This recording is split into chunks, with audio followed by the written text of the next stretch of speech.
Alright. So, let's see here. Yeah, we'll do Jade lastly. And then we'll get to the trolls. Alright, Volume 4, last one. The loneliest girl in the world. It's been days, and your stomach still hasn't recovered from Olive Garden, understandable. But you can't spend forever moping around, there are friends to make, damn it. Well, just one left in this set. Her name is Jade Hartley, and though all three of your new pals consider themselves good friends with her, they know strikingly little about her life. The most you have gleaned is that she lives on a mysterious island in the middle of the Pacific Ocean, with her grandfather and some uncommon breed of dog. Their communication with her has been limited to internet messages and packages sent to a P.O. box in some podunk town called Homestuck. You really gonna do that? You're really gonna do that? So far, there has only been 2 acts of Hive Swap and a whopping 0 acts of Haunt Switch.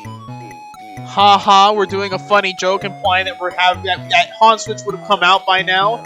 It fucking hasn't. When did this come out? I think, what, 2008? Okay. They were hedging their bets back then.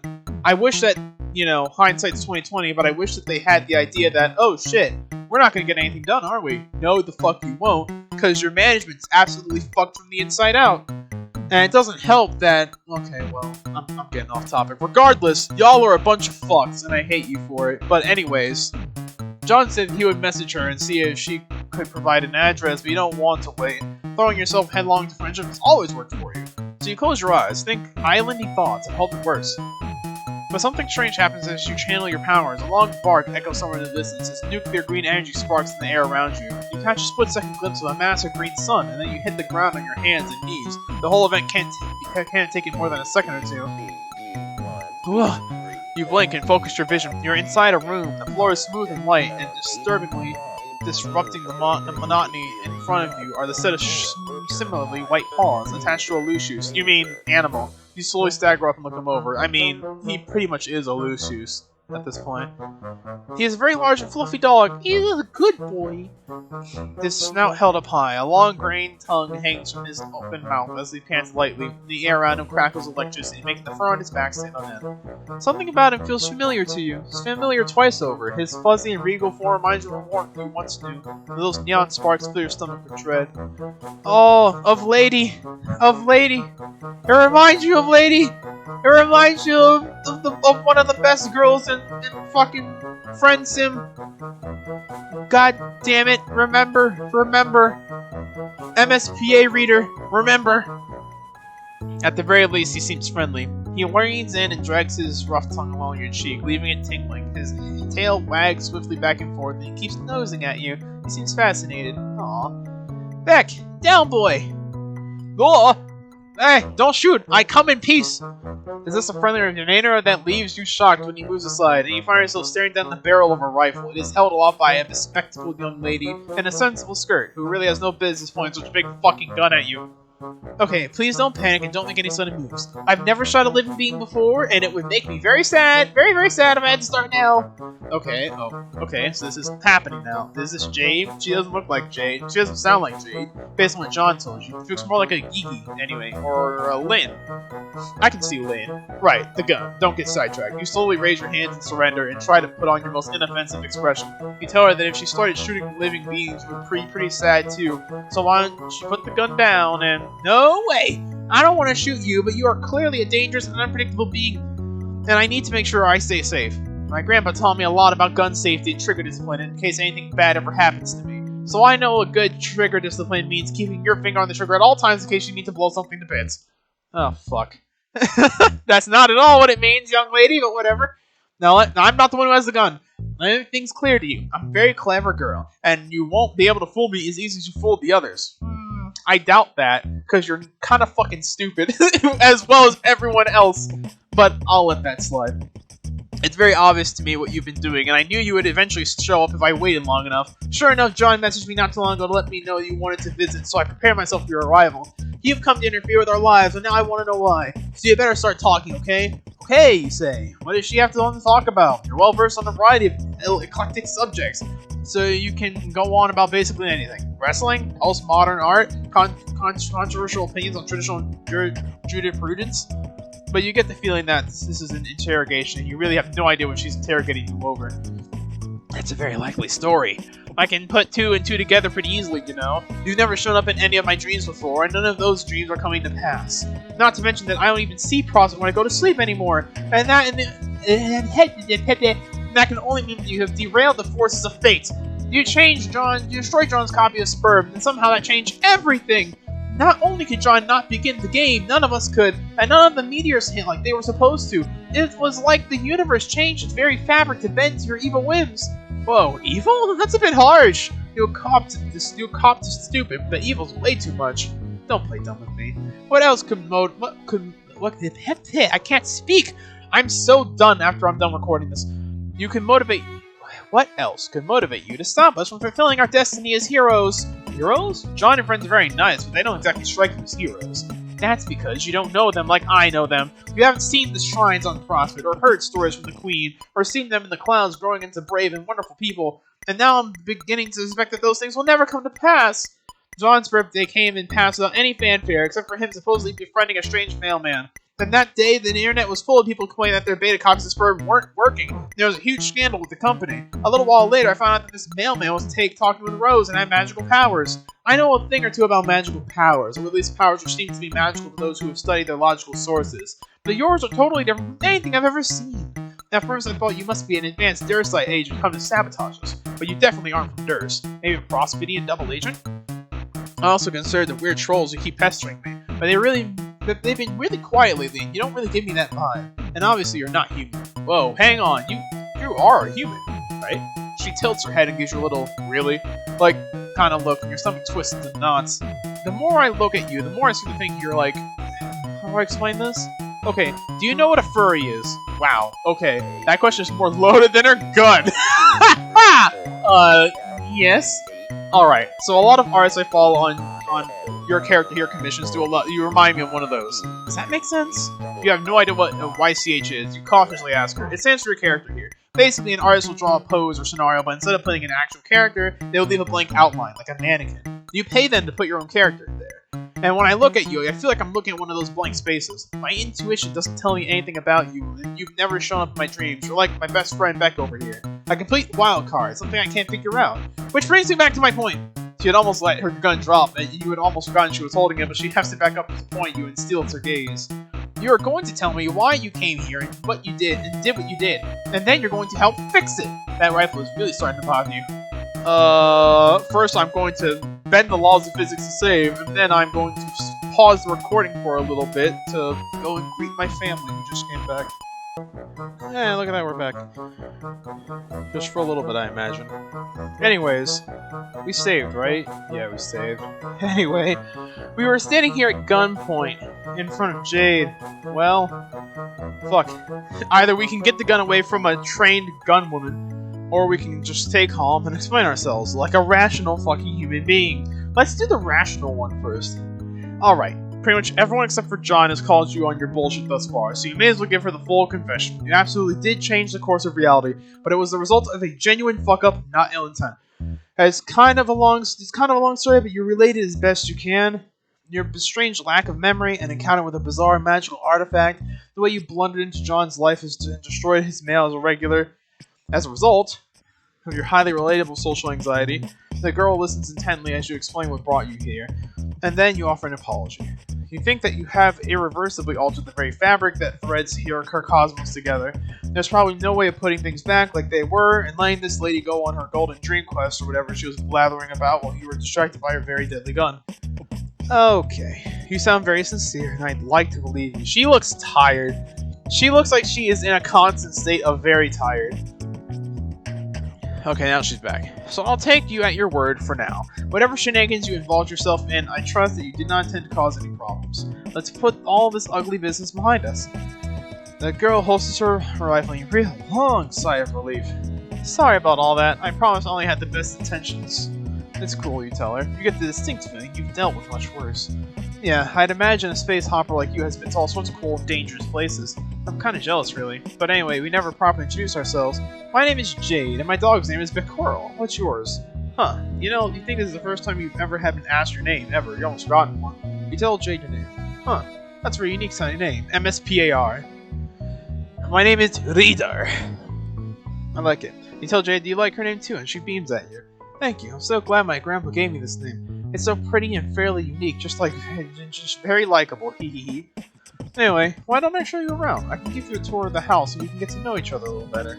Oh, that sounds great. You're an expert on taking tours of other people's houses, which makes sense since you don't exactly have your own house. Jade stares sadly at you. I'm very sorry to hear that. No, it's cool. You have a magic now, so that trade-off is probably pretty fair. Right. Well, this is of course my room. As you can see, I have a ton of pretty posters. This is my favorite. It was a gift from Dave, and I love it to pieces even though it's honestly pretty dumb looking. But that's the point. So he gestures the poster of Dave's webcomic guys with animal attributes scribbled onto them. Most of the other posters also feature anthropomorphic fauna, drawn with significantly more finesse. It all gives you a very furry vibe. But not in a bad way, you clarify. Your lips twitch in irritation, and it occurs to you that people are probably constantly either clowning on her for liking furry stuff, or reassuring her that they aren't about to clown on her for liking furry stuff. Well, I don't actually dress up in suits or any of that nonsense. But I really love animals. I think it's fun to imagine what I'd like to be one, which is why I own so many animal toys, like the Manthrope chaps, who are very silly but dignified fellows who are part animal and part Victorian-era gentle sir.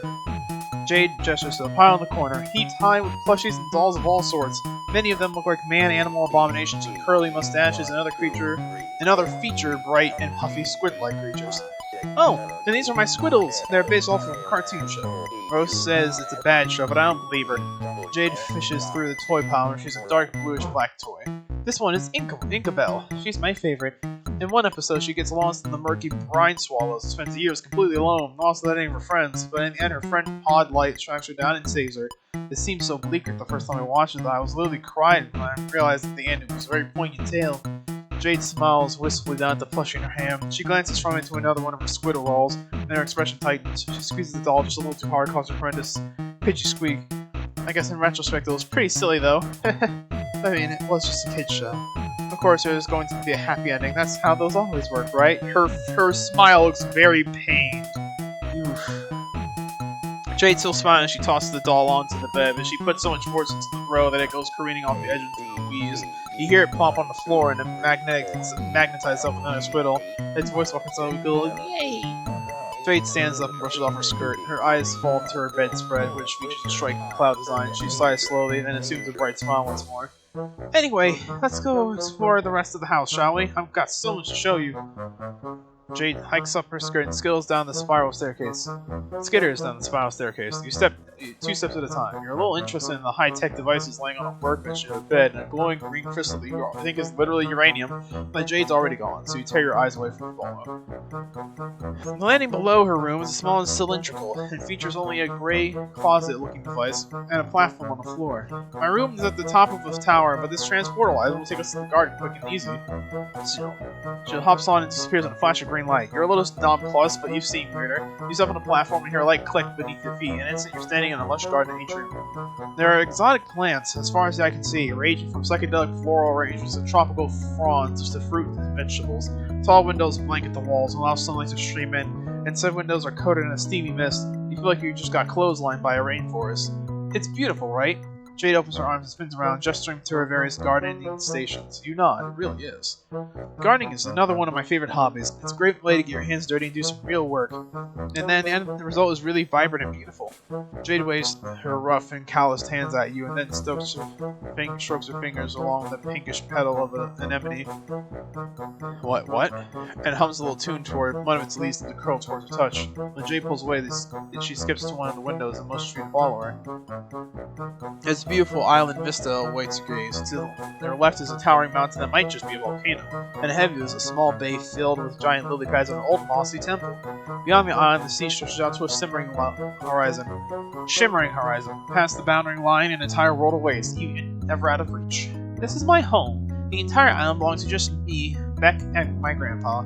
It's a very beautiful place. The greenery is so lovely, and the bay is very fun to take a dip in. There's some mysterious ruins down there too. I've always been very curious about them, but Beck won't let me visit them. I guess he thinks they're too dangerous. Grandpa's been hidden there plenty of times before, though. Could her grandfather give her a supervised tour? Oh, Grandpa doesn't really move much anymore. He spends all his time having tea parties in the foyer. Lol. He's quite old then. You could say that. Jade wanders away from the window and towards another one, whose view is exclusively centered on the rolling blue. She's pressed a hand against the misty plain and sighs. You know, Dave talks a lot about coming to visit me here. I mean, all my friends do, but Dave especially. In his usual Davey way, of course, which means making a lot of jokes and not sounding very serious about it. Yeah, I mentioned it, putting on my safari hat and come traipsing down to the doomed death archipelago to get my ass murdered by Infinidog, the Eldritch Retriever. Stuff like that. I know he really means it, though. He wants to see me, just like I want to see him. But it's just wishful thinking. He doesn't know where this island is. Even I don't know where it is.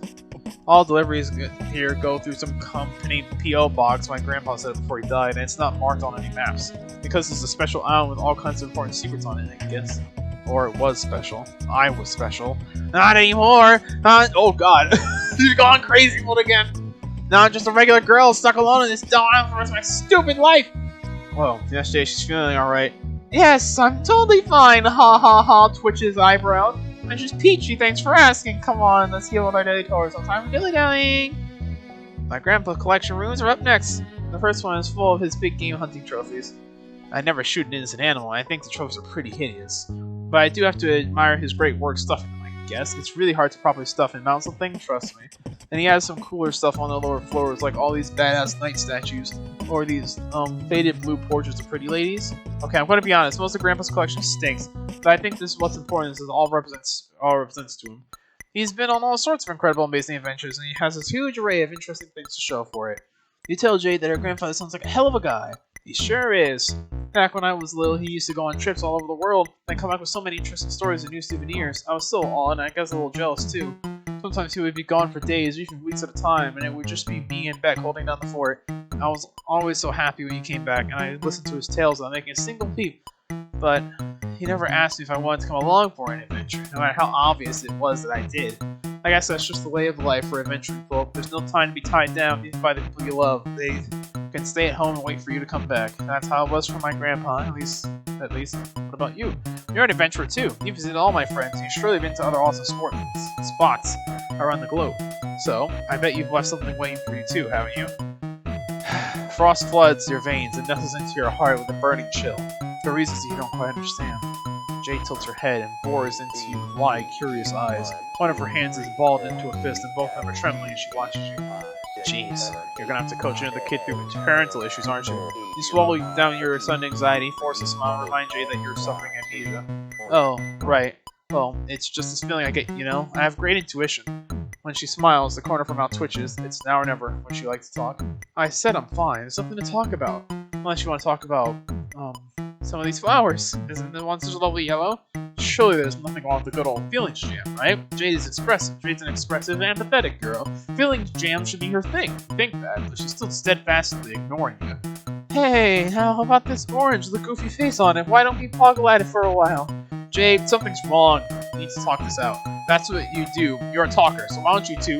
Oh my god, just shut up! Please, you shut your stupid fucking mouth! Of course something is wrong, and that something is you! Oh. There's a long pause. Jade stands there, her eyes wide, shocked at her own outburst. She wipes a tear from her cheek, takes a shaky gulp, and then sprints back up the stairs. Oof, that didn't work. I stand there for a while, feeling like a tender AAA grade jackass steak with big douchebag potatoes on the side. Then you sigh and steer yourself, make the trek up back to her room. Jade is nowhere to be seen. Beck is clawing clumsily at the large, suspiciously jade-shaped lump underneath her covers of her bed. You clear your throat and ask her softly if she wants to talk. It's cool, you say. You listen to teen drama all the time, and this is some particularly choice drama. Not that you like the drama, you clarify. You just kind of exist in the periphery of it constantly. You are a drama magnet. There's a long pause, and you're about to turn and leave when she pulls the covers off and turns to you. Her eyes are all puffy and red. Hey. I'm sorry if I yelled at you. It's not really your fault. I mean, it kinda is, but you didn't know you were messing anything up. It's not fair for me to be pissed at you. It's just, none of this is fair at all! Yeah. And I'm back again. Quick little interruption, it's all good. Anyway. Yeah, that sounds like life, alright. You sit down on the bed and tell her to vent about it. It's okay, you can take it. Okay. Have you ever spent your whole life waiting for something to happen and then it didn't? Well, your memory's pretty fuzzy right now, so you can't say you have, but you think you understand a similar sense of yearning. Good God, if you yearn. Yearning is a good word for it, yeah. Let me try to explain. When I went to sleep, I would see this beautiful golden kingdom called Prospit and hang out with the people there. I'd wake up with these fuzzy, half-remembered feelings of happiness and visions of the future swirling around in my head. It was nice. It was a good life. But there was this very lonely feeling that I couldn't make go away no matter what I did. I would always tell myself, soon, Jade, soon it'll all change. You'll get to travel to Prospect in your waking hours, you'll meet your friends in person. You'll finally begin to live, like, really live. I waited days, months, years for the day to finally arrive, and then it never came. I was so sure it would come on John's birthday, all my dreams just told me so. All the signs were there, but it just didn't happen. And now I don't know what to do with myself. I was able to ignore the lonely feeling because I knew that it would disappear one day, but now that day has slipped me by, and it's like all those years are catching up and crashing down on me all at once. I feel so small, helpless and sad, like the loneliest girl in the world. I don't want to put this all on you. That wouldn't be very nice, but it's not fair. Jade rolls from her bed and stamps her foot on the ground hard. Her face is flushed and streaked with tears and snot. She looks awful, frankly, like someone who's been holding it all in for far too long. Beck gets up and starts looking at her cheeks, and she holds them off until she can wipe her face on her sleeve. Thanks, Beck. At least I've got you for a best friend, right? Jade settles back in the bed, stroking Beck's fur softly. I guess a lot of complicated feelings about all this, I guess. So complicated and painful that I'd rather just pretend everything's okay. But now, I can't pretend anymore. All these feelings are all that's left. And I hate feeling so glum. I hate sitting around being all sad and useless. It's stupid and pointless and a waste of my fucking energy. And it's not who I am. And I'm just dumping it all on you.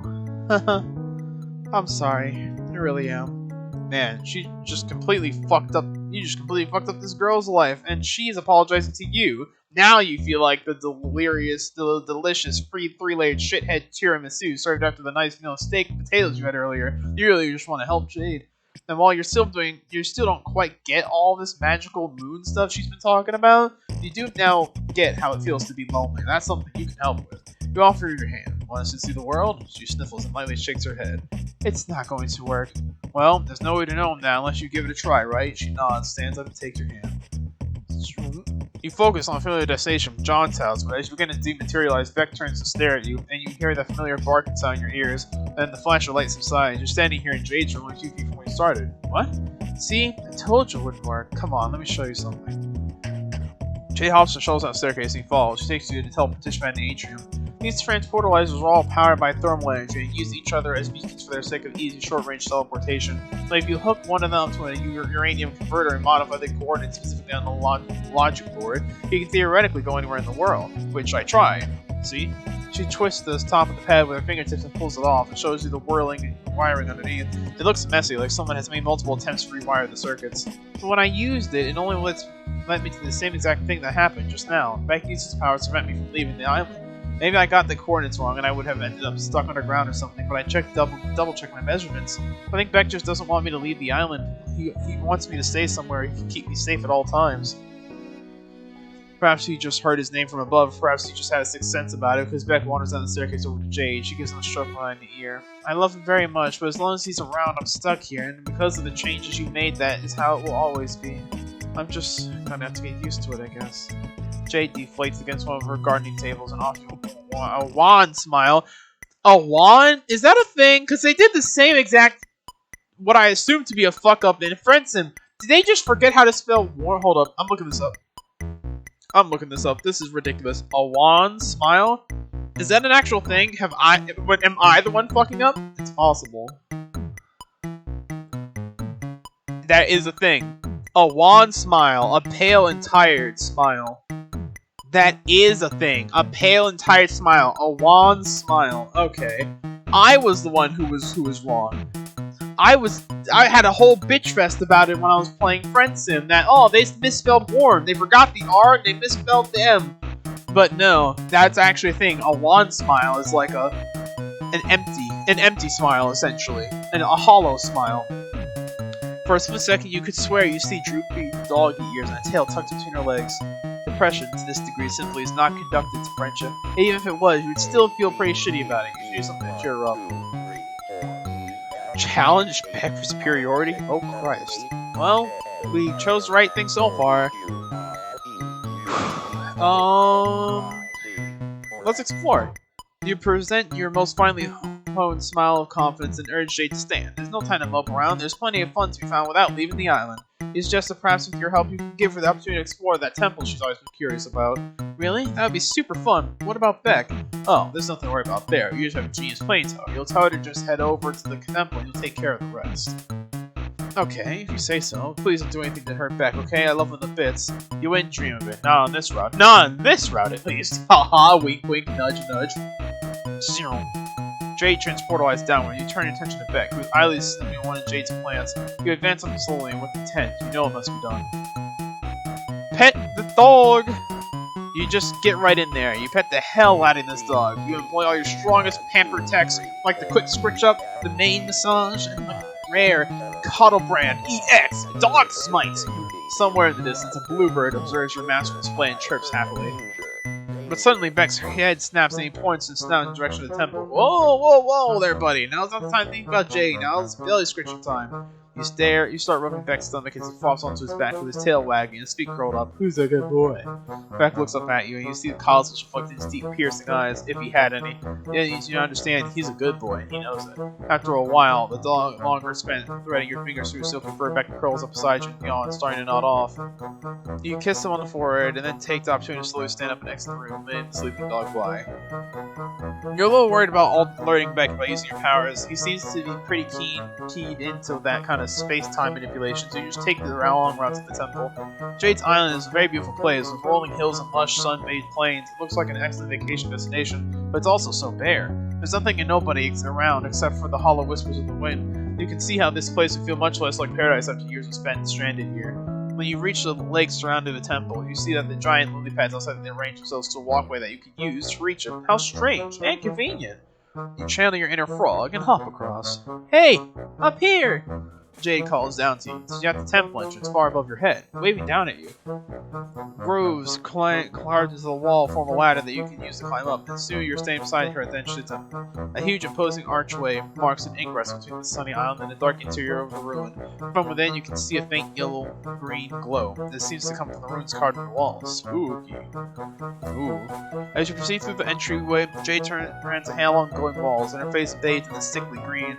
At the end of the hallway is a large round platform decorated with cloudy designs and a glowing orb at the center. It doesn't pique your inner interior decorated, but Jade seems quite awed by the sight. This is Skya. I know this temple had to be connected to that world in some way. Jade rushes to the platform and begins to descend. Haha! The thing! He said the thing! She descends! Haha! She descends! You quickly follow her before you're left behind as the elevator takes you down an expansive dark room below. Much like the rest of the temple, the space seems very sparse and is illuminated by the faint glow of the runes on the wall. A large purple lotus flower rests atop the pedestal in front of the elevator, petals wilted. There is an electronic display built into the pedestal with a timer that could feasibly count down for millions of years, but it seems to be glitched. It's stuck a few hours away from zero, with the second digit constantly ratcheting back and forth between two numbers. Jade places a hand on the pedestal and sighs. The number is stuck. I think for this is a time capsule, but it's malfunctioning for some reason. Was I supposed to open it when the time was right? I'll never know. What else could this place be hiding from me? As if on cue, the elevator platform shudders and begins to rise behind you. As the platform descends, it becomes clear that there is a pit beneath it, which is basically video game logic 101. Jade looks down to it and he follows suit and see transportalizers? There's two of them, one deep purple and the other brilliant gold. Jade leaps down the pit, which is a pretty brave maneuver because it's deep as hell and in real life still has fall damage. She grunts and sinks to her knees from the impact, but quickly recovers and rushes over to the golden transportalizer. She examines it for a moment, then clambers on with a soft click, and then pressure plays to press it. The device surges to life. She disappears in a bright flash of light. Well, shit, you better follow her. You hop down and step on the transportalizer, and the same flashlight consumes your body. You feel something like a wind whipping around you as your molecules are dematerialized and then reassembled in a new locale, a glimmering golden palace. Wow. This place is way too fucking bright. Someone needs to crank the saturation down pronto. I don't believe it. Jay's looking around with wide eyes that reflect your golden surroundings. This is it! This is Frostbit, the planet I visited in my dreams! I didn't think it was possible to get here like this. What does it mean? Why am I allowed to be here right now?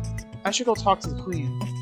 And with that, she's off, sprinting down the halls with reticence and vigor. You scramble to keep up with her, threading your way through crowds of confused white-shelled folks in fancy outfits. They kind of remind you of yourself, but with chitinous bodies.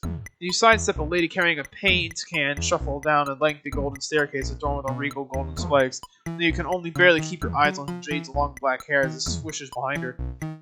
When you finally catch up, she's in the middle of an argument with two burly fellows in white suits. She stamps her foot at them, they're undeterred, blocking her passage further.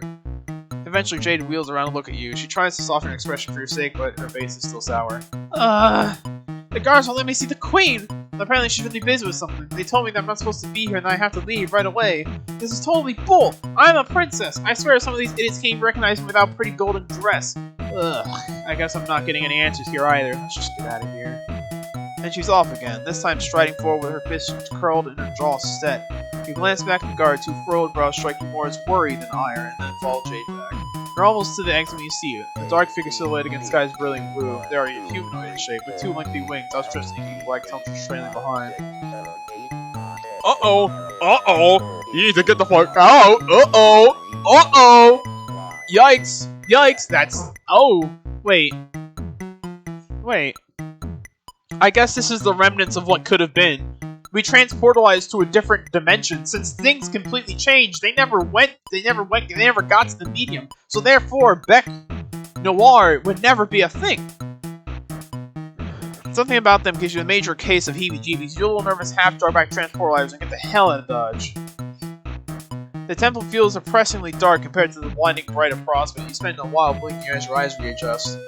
Transportalizer just flared up red and then cracks. That's probably not a good sign. It is it. We do what you do best. Ignore it and climb out of the pit. Jade is standing beside the lotus contraption, running her hand along one of the pedals with her face set. What does all of it mean? Was this here all along? Has my grandpa been to Prospect before? If I can go there, then it must still exist. The game must still exist. But how?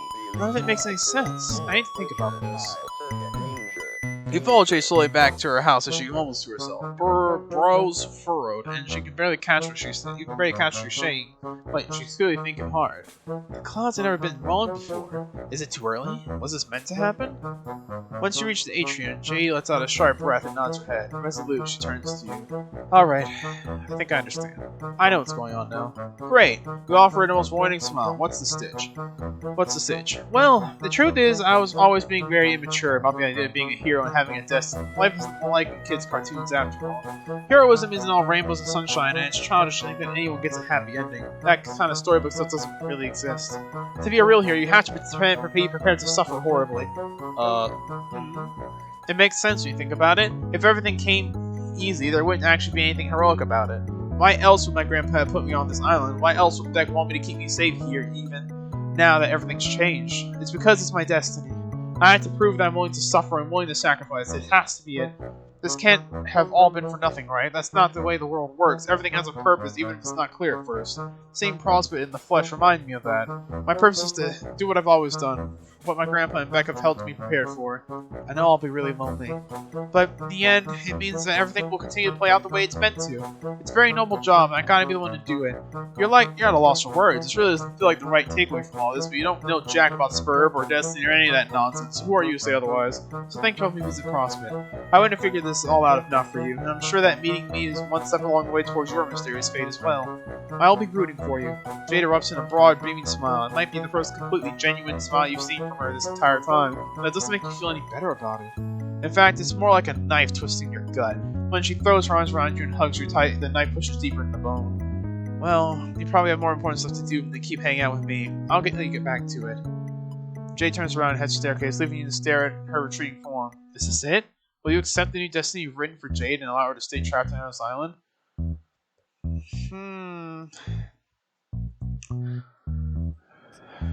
Daga Kotowal.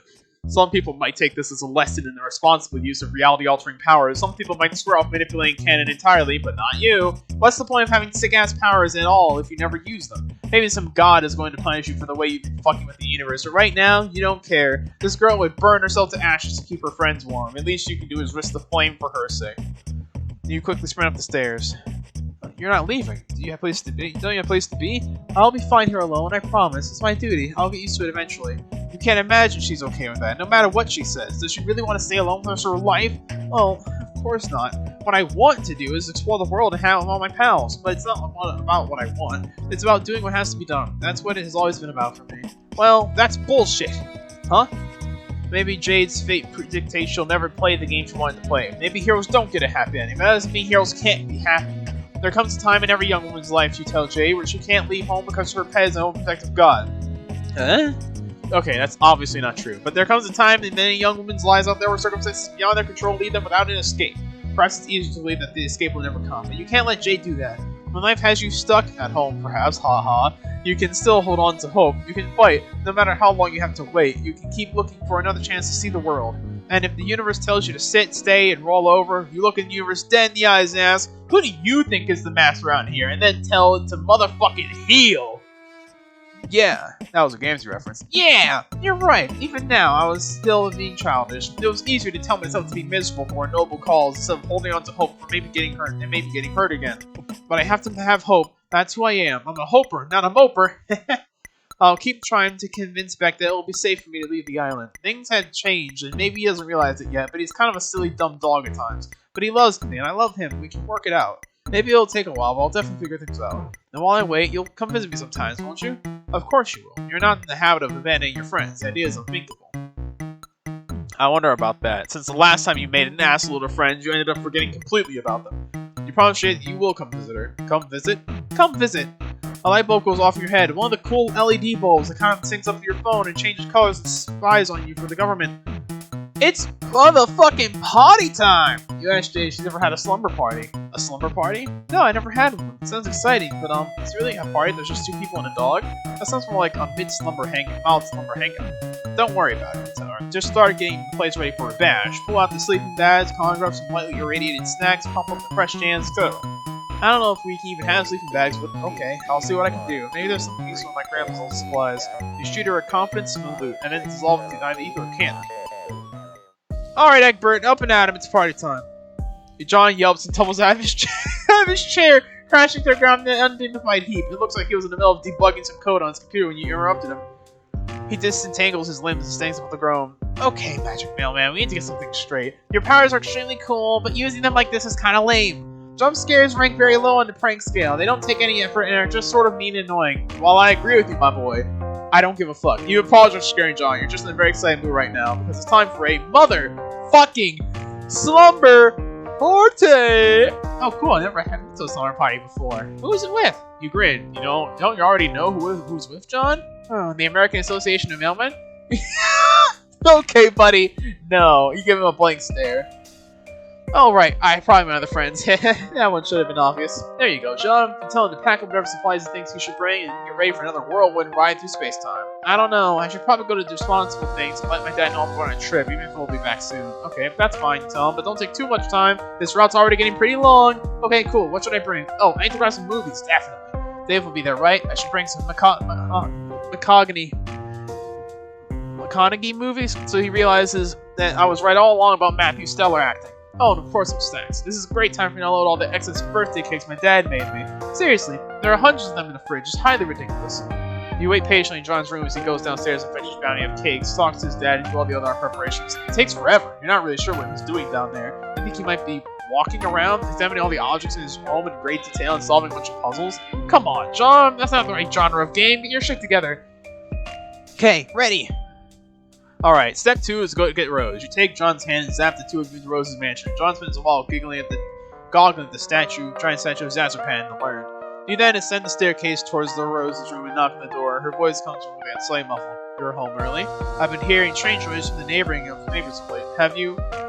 Rose opens the door and freezes. John? Her eyes widen and she slowly steps backwards, as John takes an invitation stride into her room. Her cheeks darken and she scans the room. Eyes flickering from mess to mess. Surprise, Rose! We're here to steal you away, like the owl who kidnapped Harry Potter. That's not... She sighs and turns to you. Care to explain the sudden intrusion? It's normally considered polite to call ahead, especially when one is possessed of reality-bending powers. Oh, don't be melodramatic. There's probably nothing too embarrassing in this room. John furrows his brows. He immediate, looking very inquisitively at other people's shit. As he was around the room, eyes sweeping over the walls, he eventually settles on some pictures that have been hung up. I mean, look at these great drawings. Did you do those? That's so cool. I didn't know you drew stuff. Rose gives him a smile of a girl whose soul has just shriveled back into a blackened husk. Again, the explanation would be nice. You explain that you've come to collect Jade's friends for a slumber party. I see. The commercial and critical failure of Spirit must have impacted her more strongly than anticipated. She was really looking forward to playing that game with us. Yeah, it's putting it lightly. Probably. I would hate to disappoint her further. Consider this my RSVP. Rose gives you a curt nod and then turns to frown at John, who's poking around under her bed. Something tugs at the corner of her mouth. John? My mother is busy and will not be expected to return for a while. Why don't you and our strange friend go analyze her room instead? I ain't time to pack. Whoa, okay, Rose, whatever you say. Rose shows you out of the room with more strength than you expect from a 13-year-old girl and shuts the door hard. Man, I hope Rose just realizes I was being serious when I said her drawings were good. We tease her a lot, but she's really cool. John's speaking loudly enough that Rose can almost certainly hear him from the other side of the door. You think he knows that, but you don't say anything. You expect to casually suggest that you and John go wait downstairs and admire all the ridiculous wizard art. He agrees. God, this house is so weird. Who needs a giant statue of a wizard? Where they even built to get this? Oh, and speaking of weird, I didn't want to bring this up with Rose in case it's just some funny story I'm not in on, but what's with all the writing on her? But John chills off as Rose descends the stairs in the neatly packed bag. Shall we? We shall, you say, with a hand on each of their shoulders. And you close your eyes and concentrate on the Strider apartment. Soon, you're aiming for the hallway outside the front door. This power is still taking some time getting used to, so you instead pop into existence. Right on top of Dave's bed. He's tapping away the fucking interaction. He's tapping away something on his computer, and as soon as you appear, his entire body tenses up. He barely had a moment to react before Dave wheels around in his chair and flings a handful of shurikens at you. One of them grazes Rose's cheek so closely a strand of pale hair flutters to the ground. What a fucking ninja! She turns to look at the weapon now embedded in the wall and runs a finger along the edge of the blade, squinting. Oh, Jesus shit! What the fuck, man? Surprise! Okay, rule 1 of time travel or dimension hopping, don't fucking pull this kind of shit. I mean, seriously, under any other circumstances, I'd be shitting my fucking nuts off. Fuck! I'd be shitting my fucking nuts off about the opportunity to chill with my best bro. But dude, you can't just drop a guy's bestie into the middle of his room out of nowhere like this. This is an extreme social faux pas, you gotta give him some time to prepare. Don't be melodramatic, Dave. I assure you, there is nothing present in this room that can make us think lesser of you. If Rose was scared by the near-death experience just now, she doesn't show it. She hops off the bed and glances around. If you left any pornography out, it will only serve to confirm the hypothesis I have already made.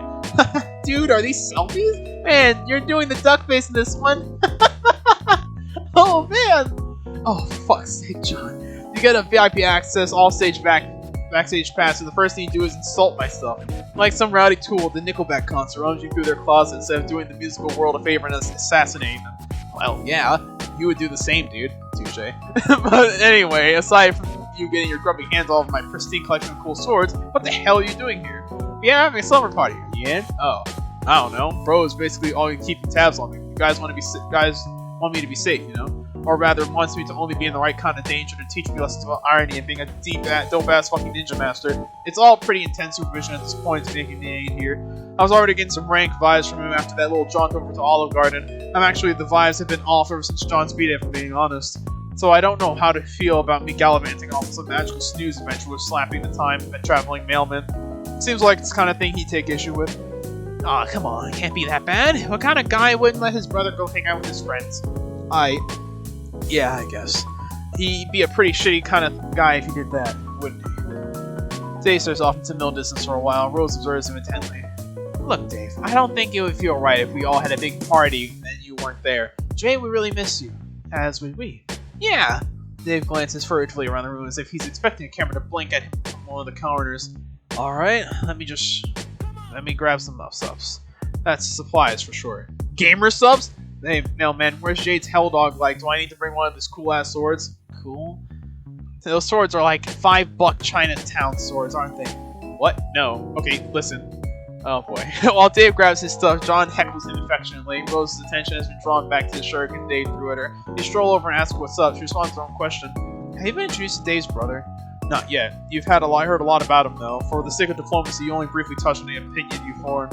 He certainly seems like a fascinating man, the kind of individual whose brain I would love to pick apart, to find out just what twisted mechanisms fire off within its chambers.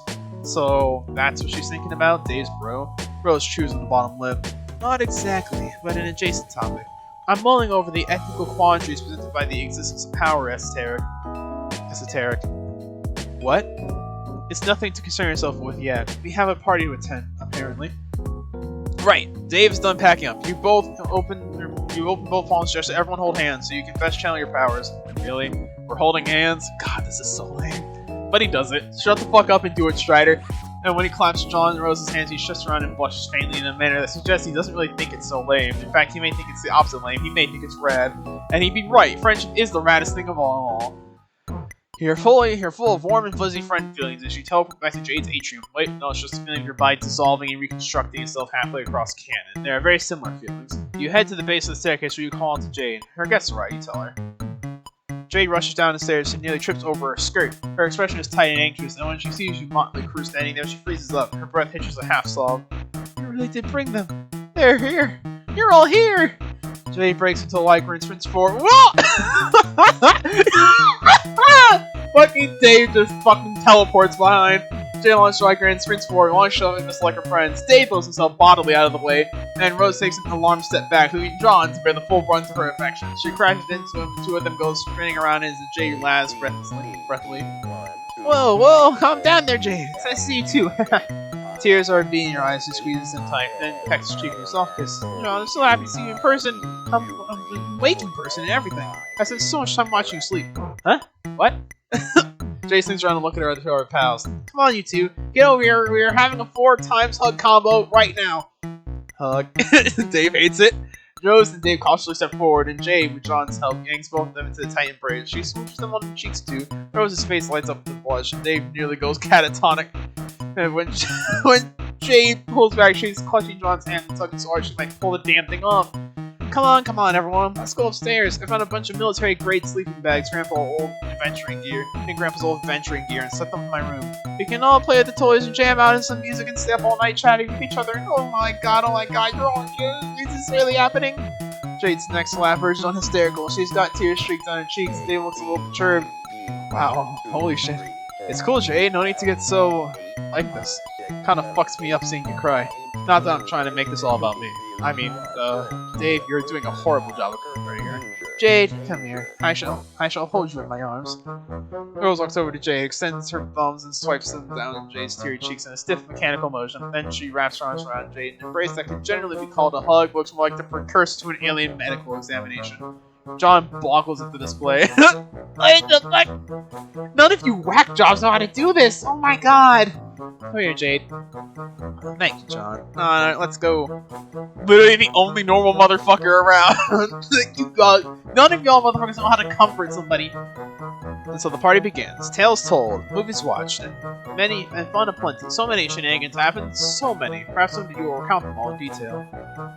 But before you know it, the energy in the room has felled alongside the sunlight. The moon and stars cast their pale gaze upon the supine friends, bundled up in sleeping bags and caught midway between slumber and wakefulness. Dave is rambling about some inane bullshit that nobody's paying attention to, and Rose is attempting quite terribly to lecture John and Jade on the modern reinterpretation of Lovecraft's works. If you think it's about time, you bowed out. It's not that you haven't enjoyed chumming it up with these kids, but you feel kind of weird sticking around overnight. You can come back later. Besides, you got places to go and sights to see. There's an entire golden moon out there full of potential friends that you know nothing about before today. The universe beckons, and you're powerless to refuse. You give Beck a little nod, like, hey, take care of these kids. Beck doesn't nod back because it's a dog, but you like to think he understands. As you quietly slip down the staircase and out of sight, you skirt one last glance at the group and find the sight escaping your lips. A sigh escaping your lips. Everything that happened here feels almost too good to be true. Can it last? Can this brazen wish fulfillment go unpunished? You find that hard to fully imagine. There is something fate touched about these kids. You can feel it in your bones.